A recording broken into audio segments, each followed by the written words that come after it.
اور آپ کو پتہ ہے صدقہ دکھا کر دینا افضل ہے کہ چھپا کر دینا؟ آ کر جھگڑا بھی کرتے، فلاں کے تو 10 ہو گئے، مجھے سحری میں ضرور اٹھانا، نہیں تو میں اس کے پیچھے پڑ جاؤں۔ عمر کہتے ہیں میں ڈھونڈ ڈھونڈ کر کے مدینے میں کچھ ایسی نیکی کرنا چاہتا تھا جو ابو بکر نہیں کرتے، کہیں پر بھی ان کے برابر ہو جاؤں یا ان سے آگے بڑھ جاؤں۔ بڑی مشکل سے حضرت عمر کو ایک گھر ملا، ایک بوڑھی عورت جس کا کوئی نہیں رہتا تھا۔ حضرت عمر نے طے کر لیا کہ اس کے بیوہ عورت ہے، اس کے گھر کا سارا کام میں کر دوں گا، کسی کو پتہ بھی نہ چلے، نیکی کا کام ہے۔ وہ فجر میں نماز کے بعد جا کر دیکھے تو اس عورت کا سارا گھر کا کام پہلے سے کیا ہوا ہے، جبکہ وہ بستر سے اٹھ نہیں پاتی۔ اس کے گھر کے برتن، اس کا بستر، سب کچھ صاف ستھرا ہے۔ دوسرے دن آ کر دیکھے وہی حال تھا۔ حضرت عمر کہتے ہیں تیسرے دن میں اذان فجر سے پہلے ہی چھپ کر دیکھنا شروع کیا کہ آخر اس کے گھر کا کام کرتا کون ہے۔ کہا ایک چادر اوڑھے ہوئے ایک شخص آیا، گھر میں داخل ہوا، جھاڑو لیا، جھاڑنے لگا، ساری چیزیں ڈھنگ سے رکھنے لگا۔ اذان ہونے لگی، وہ اس عورت کے گھر سے باہر نکلنے لگا۔ حضرت عمر کہتے ہیں میں قریب جا کر چادر ہٹایا تو ابو بکر صدیق تھے۔ پھر کہا ایک یہ مثال۔ حضرت عمر کہتے ہیں میں کبھی آگے بڑھ ہی نہیں سکتا، میں جہاں کوشش کرتا ہوں اس سے پہلے حضرت ابو بکر پہنچے ہوئے ہوتے۔ جب آپ کی خلافت کا وقت تھا تب آپ نے اعلان کیا، حضرت عمر فاروق نے، کوئی ایسی نیکی جو ابو بکر کرتے تھے اور میں نہیں کر رہا ہوں تو لوگوں مجھے بتا دو تاکہ میں برابر ہو جاؤں۔ کسی ایک صاحب نے کھڑے ہو کر کہا حضرت ابو بکر جب خلافت کرتے تھے ان کے زمانے میں وہ سب کے حقوق ادا کرتے، لیکن روزانہ وہ دوپہر کے وقت اپنے ہاتھ میں توشادان لے کر جنگل کی طرف جاتے اور پتہ نہیں کسی کمزور یا کوئی معذور یا محتاج کو کھلا کر آتے، لیکن ہمیں یہ نہیں معلوم کس کو کھلاتے تھے۔ یہ حضرت ابو بکر کا معمول تھا۔ حضرت عمر نے کہا یہ تو مجھے بھی نہیں معلوم تھا، میں کل سے ہی یہ کام شروع کرتا ہوں۔ دوسرے دن حضرت عمر نے اپنے گھر سے توشادان لیا، روٹی سالن، اور لے کر اسی جنگل کی طرف چل پڑے۔ وہاں کس کو کھلاتے تھے کیا پتہ، دن بھر ڈھونڈتے رہے، کوئی ملے، کوئی نہیں ملا۔ شام کا وقت قریب آ رہا تھا، ایک پہاڑ کی چوٹی میں ایک غار سے کسی کے ذکر کرنے کی آواز آ رہی تھی۔ حضرت عمر اس آواز کی طرف لپک گئے، دوڑ کر جا کر دیکھا کہ کوئی ہے یہاں پر مجبور۔ اللہ اکبر، جیسی غار کے اندر نظر پڑی تو دیکھا ایک ایسا شخص بیٹھا ہوا ہے جس کے ہاتھ بھی کٹے ہیں، پیر بھی کٹے ہیں، اور آنکھوں سے بھی بینا نہیں ہے، اندھا ہے، نابینا ہے۔ اتنی معذوری کے عالم میں اگر کوئی بیٹھا ہوا ہے اور غار میں، تو حضرت عمر کہتے ہیں مجھے تو یقین ہو گیا کہ یہی وہ بندہ ہے جس کو حضرت ابو بکر کھلایا کرتے تھے، اس کا کھانا وقت کا خلیفہ کھلایا کرتا تھا۔ حضرت عمر کہتے ہیں میں گیا، چپکے سے جا کر بیٹھ گیا، میں نے آواز بھی نہیں کی تاکہ اس اندھے شخص کو یہ معلوم بھی نہ ہو کہ کون کھلانے آیا ہے۔ آپ نے روٹی توڑ کر سالن میں بھگوئی اور اس اندھے کو منہ میں روٹی رکھی۔ جیسے ہی اس کے منہ میں روٹی کا ٹکڑا گیا وہ چیخ کر کہتا ہے آنے والے، کیا ابو بکر کا انتقال ہو گیا؟ کون آیا ہے آج کھلانے کے لیے؟ حضرت عمر کہتے ہیں تو اندھا ہے، نابینا ہے، تجھے کیسے خبر کہ آنے والا ابو بکر نہیں ہے؟ وہ کہتا ہے اس لیے کہ ابو بکر کو پتا تھا میرے منہ میں دانت نہیں ہے، وہ اپنے منہ سے چبا کر میرے منہ میں روٹی ڈالتے تھے۔ آج تو نے پوری روٹی اٹھا کر ڈالی تو مجھے سمجھ میں آ گیا کہ آنے والا ابو بکر نہیں ہے، کوئی اور آیا ہے۔ حضرت عمر کی آنکھوں سے آنسو آئے، باہر نکل کر کہتے ہیں قسم رب ذوالجلال کی اے ابو بکر آپ سے ایک قدم بھی میں آگے نہیں بڑھ سکتا۔ لیکن تھی تو دوڑ، سابقوا الی الخیرات جس کو اللہ نے فرمایا، یعنی نیکیوں کی طرف بھاگو، دوڑو۔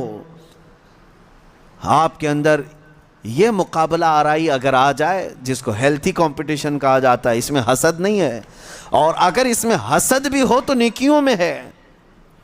رشک جس کو کہتے ہیں، جس کو فرمایا کہ حسد ایک جگہ جائز ہے وہ علم میں، یعنی اس کو اتنا علم ہے تو میں اور علم حاصل کروں۔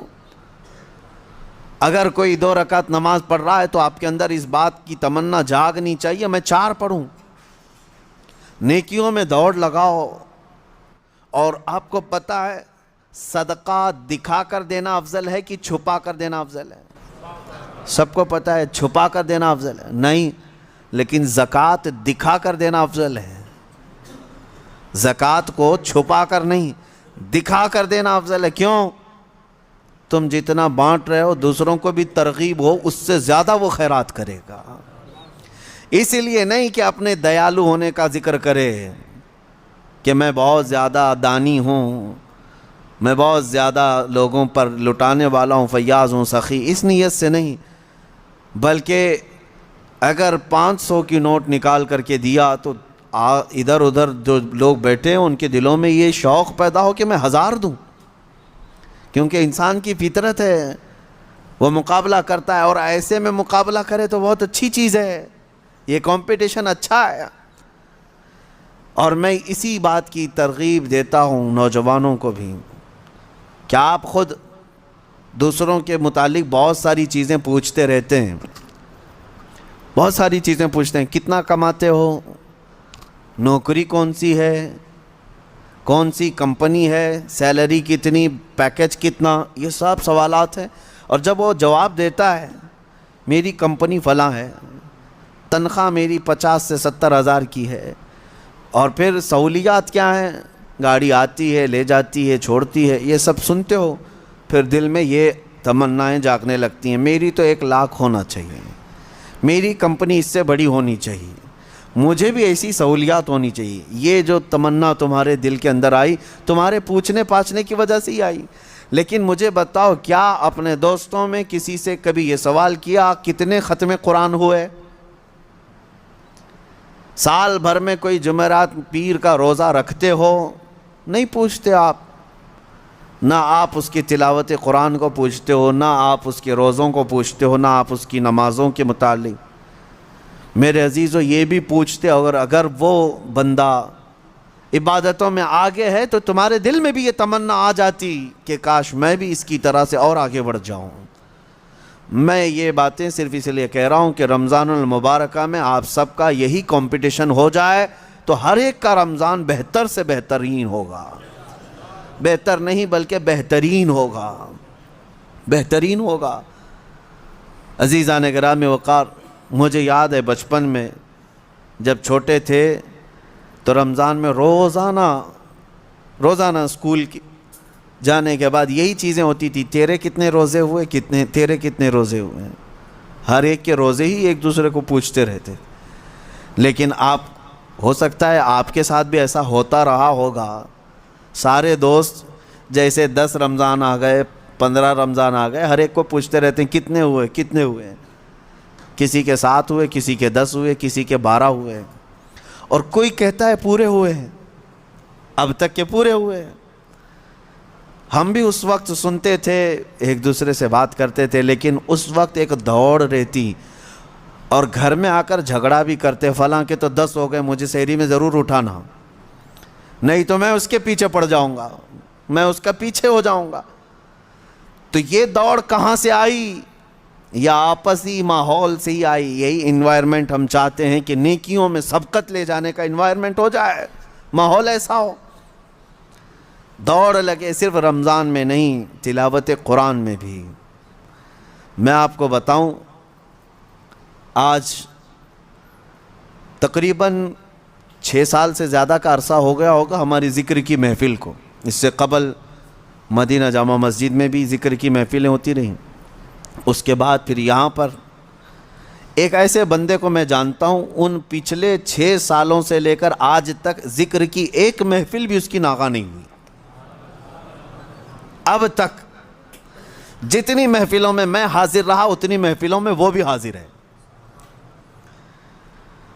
یہ اس لیے میں عرض کر رہا ہوں کہ لوگ اپنے اپنے ریکارڈ بنانا چاہتے ہیں. کاش ان معاملات میں بھی کوئی ریکارڈ مینٹین کرے کہ میری یہ چیز مس نہیں ہونی چاہیے، میری یہ چیز برابر ہونی چاہیے. تو اس میں آپ کو اس قدر بلندیاں ہوں گی، جو صحابہ کا ماحول تھا وہ قائم ہو جائے گا.